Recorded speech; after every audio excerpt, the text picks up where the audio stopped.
साहब, आज के हमारे इस कार्यक्रम के उत्सव पुरुष जिनको कह सकते हैं, ऐसे आज भी विभाजन के इतने वर्ष बीतने के बाद भी सिंध के साथ जीवित का रिश्ता, सिंध की सभ्यता, उसकी संस्कृति, उसके वाहक के रूप में रायपुर के सादानी दरबार के परम पूज्य युधिष्ठिर लाल जी महाराज, माननीय हंसराम जी महाराज, माननीय चंपालाल जी महाराज, मेरे स्नेही मित्र गजेंद्र सिंह जी, यहाँ के दोनों विधायक जी, मंचासीन अन्य महानुभाव, सिंधु सभा के प्रांत के अध्यक्ष जी,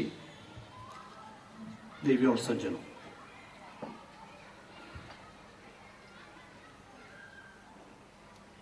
अभी संचालिका कह रही थी कि भाषण के बिना अधूरा लगेगा। भाषण तो 1947 के बाद सभी दे रहे हैं, इसलिए उसके बिना कुछ भी अधूरा नहीं है, पर सिंध के बिना हिंद अधूरा है, ये निश्चित बात है। बिना सिंध के हिंदुस्तान की कल्पना नहीं की जा सकती। सिंध की सभ्यता के बिना, सिंधु घाटी की सभ्यता के बिना, सारी दुनिया में भी आज जो सभ्यता के बहुत कुछ बातें जहां कही जाती है, ये शेक्सपियर के यूनाइटेड किंगडम में जब उनके हीरो केवल पत्तियों के आड़ में अपने क्रियाकलाप किया करते थे, उस समय भी हमारे सिंध के अंदर एक नगरीय सभ्यता में सुसभ्यता के साथ हमारे यहाँ विकसित नगर हुआ करते थे। ऐसा हमारा सिंध था। यह स्मारक केवल कोई व्यक्ति विशेष के लिए नहीं है, यह स्मारक संपूर्ण हिंदुस्तान को यह स्मरण कराने के लिए है कि महाराजा दाहरसेन ने विदेशी हमलों का जिस प्रकार, एक बड़ा विदेशी हमले का जिस प्रकार मुकाबला किया, और दाहरसेन से लेकर आज के नरेंद्र मोदी जी तक के कालखंड में कोई लंबा अंतर नहीं है। हमलावर वह के वो है, मुकाबला वैसा का वैसा है, और इसलिए दाहरसेन को समझे बिना हिंदुस्तान की रक्षा नीति नहीं बन सकती। दाहरसेन के कालखंड को समझे बिना हिंदुस्तान की रक्षा भी नहीं की जा सकती।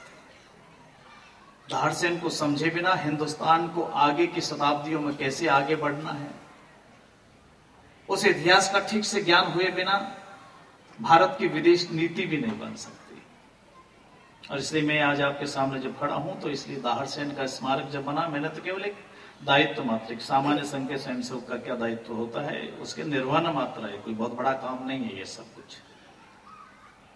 परंतु ये सब इसलिए करना पड़ा कि आज लोग इस धन के वैभव के अंदर, भौतिक सुख और सुविधाओं में ये सब भूलते जा रहे हैं कि ये हिंदुस्तान क्या था। हमारा आज का हिंदुस्तान कैसा हो, आने वाले कल सपनों का हमारा हिंदुस्तान कैसा हो। इसलिए जब दाहरसेन के संग्रहालय में आते हैं, दाहरसेन के इतिहास को पढ़ते हैं,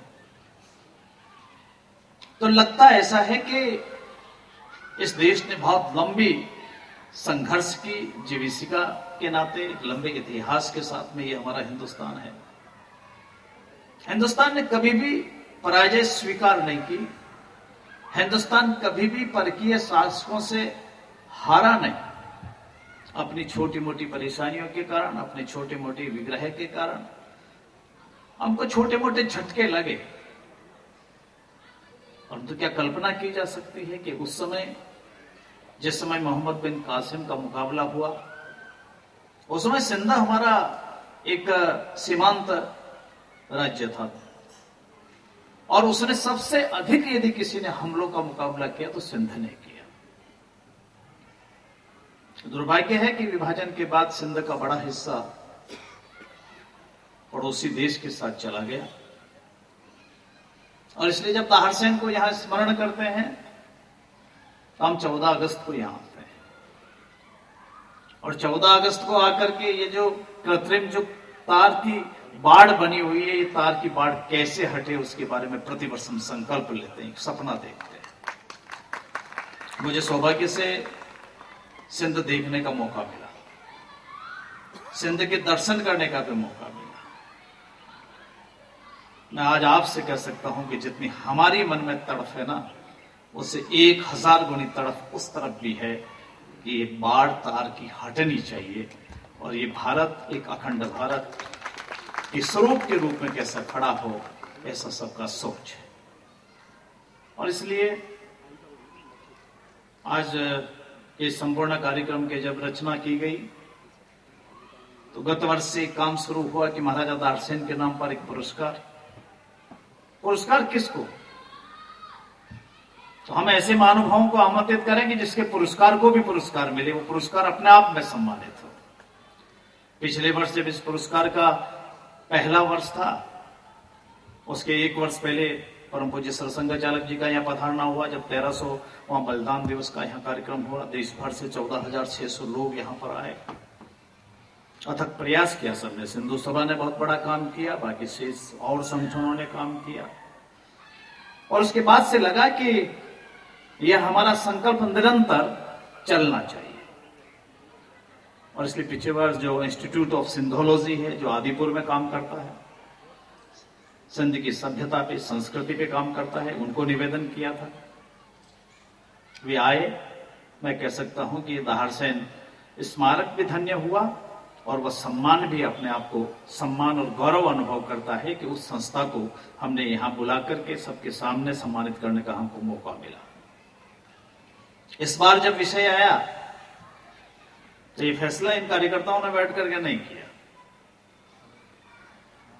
हमने पब्लिक सर्विस कमीशन के चेयरमैन साहब से कहा, हमने भारत के पूर्व रक्षा सचिव रहे अजय विक्रम सिंह साहब से निवेदन किया, हमने सिंधी भाषा के विभागाध्यक्ष जी से कहा कि आप फैसला करें। और तब सबने सर्वसम्मति से कहा कि विभाजन के बाद आज भी सिंध के साथ यदि जीवित रिश्ता बना करके किसी ने वैधानिक रूप से रख रखा है कि प्रतिवर्ष सिंध से यहां लोग एक शिष्टमंडल आता है बड़ी संख्या में, 250, 300, 150, और यहां से भी प्रतिवर्ष वहां सिंध जाने का क्रम बनता है। और यह केवल वैसे नहीं बल्कि भारत और पाकिस्तान के बीच में, विदेश मंत्रालयों के बीच में, दोनों देशों के बीच में एक समझौता हुआ और वह समझौता का श्रेय जाता है श्रीमान युधिष्ठिर लाल जी के सादानी दरबार रायपुर को कि विगत 30 वर्षों से यह क्रम जारी है। जब वहां के बंधु यहां आकर के देखते हैं तो उनको भी याद आता है कि हमारा अपना भारत, हमारी जन्मभूमि भारत, हमारी कर्मभूमि भारत, हमारा एक दुनिया का सिरमौर भारत। और जब वहां लोग जाते हैं तो लगता है ये हमारी जन्मभूमि है, ये वह सिंध जहां हम पले, हमारी जागीर थी, हमारा जमीन थी। हम यहाँ सिंध में, ये सिंधु नदी के किनारे हमने सब कुछ वेदों का उच्चारण जहां होता था, ये हमारा सिंध है। और उस दिशा में सबने तय किया कि प्रभु जी युधिष्ठिर लाल जी से निवेदन किया जाए कि वो पधारें। उनको तो हम क्या सम्मानित कर सकते हैं, हमारी हैसियत और औकात क्या रह गई, परंतु इस सम्मान को सम्मानित करने का काम तो युधिष्ठिर लाल जी के आने से ही संभव हुआ। इसलिए मैं आपके हृदय से बहुत आभारी हूं कि आपने इतनी दूर से हमारे आग्रह को स्वीकार करके आप यहां पर पधारे। और परिचय तो होगा जो जो जिनका संबोधन होगा, पर एक परिचय कराना चाहता हूं। हमने हेमू कालानी स्वतंत्रता संग्राम सेनानी का नाम सुना है, आजादी की लड़ाई में वो शहीद हुए। पर एक और नाम जिसको यहां कम याद करते हैं हम लोग, और हमने 1300वां जब बलिदान दिवस मनाया तो हमने उमरकोट के राणा रतन सिंह जी को स्मरण किया और उनका एक चित्र हमने संग्रहालय में लगाया। लोगों ने हमसे पूछा ये राणा रतन सिंह कौन? और अंग्रेजों से आजादी की लड़ाई में लोहा लेने वाला राणा रतन सिंह स्वतंत्र आंदोलन के हीरो है, सेनानी है, और अंग्रेज सरकार ने उनको फांसी के फंदे पर लटका दिया। वो शहीद हो गए। पर आज उनके राणा रतन सिंह जी की बेटी जीवराज सिंह जी और उनके लड़के सोहन सिंह जी और उनके सवाई सिंह जी और उनके एक लड़के सोहन सिंह जी, सवाई सिंह जी के लड़के डॉक्टर रघुवीर सिंह जी सोढ़ा को हमने आमंत्रित किया। कहा पाइए, जब हम दाहरसेन को स्मरण करते हैं तो आपके बिना और आपकी उपस्थिति से हम गौरव की अनुभूति करते हैं कि सिंध के वो हीरो, स्वतंत्रता संग्राम सेनानी जिन्हें अंग्रेजों को खदेड़ने में जिसने बलिदान दिया, उनके पड़पोते आज हमारे बीच में हैं। मैं डॉक्टर रघुवीर सिंह जी आपका हृदय से बहुत बहुत स्वागत करता हूं। इस सारे आज स्मारक में आप यहाँ पधारे, इस आने के, आपके आने के कारण हमको और हमारा हौसला बढ़ा। या जितने महानुभाव आए, मैं उन सबके प्रति भी हृदय से आभार प्रकट करता हूं।